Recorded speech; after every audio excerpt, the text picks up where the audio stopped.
There's a box in my old bedroom where all the letters live that you wrote to me.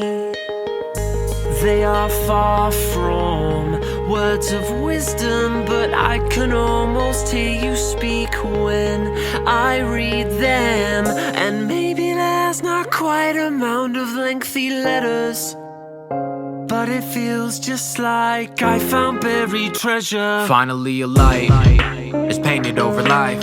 Although to say goodbye was painful at the time, memory lane remains, so it's okay, because I know that I can say hello every time I close my eyes.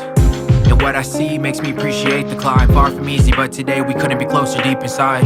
And when I find myself praying back the time, it's like you not being here makes me make the most of mine.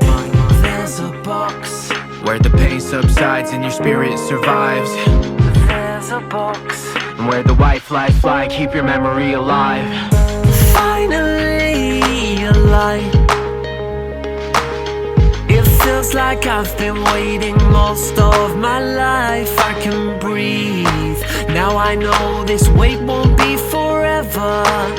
My friend, I smiled when I just read your letters.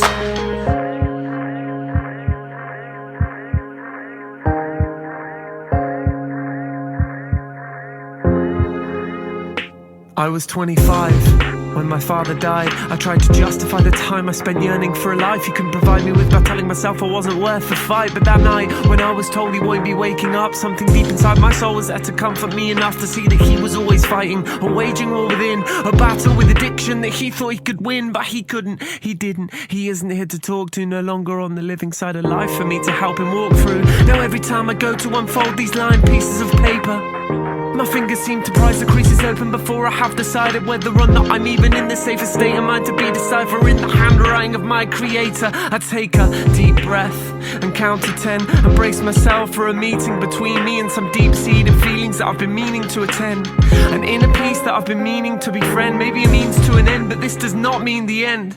And as I'm reading, a byproduct of already shaky hands from a lager-fueled evening, I'm reminded of a heart that's half the reason mine's beating. And sure, there's two sides to the story, but I want to tell the one that's most important for me. Sometimes the kindest thing can be the hardest, but not to let your love be tarnished is the greatest thing he ever taught me. Finally, a light. It feels like I've been waiting most of my life, but I can breathe. Now I know this wait won't be forever.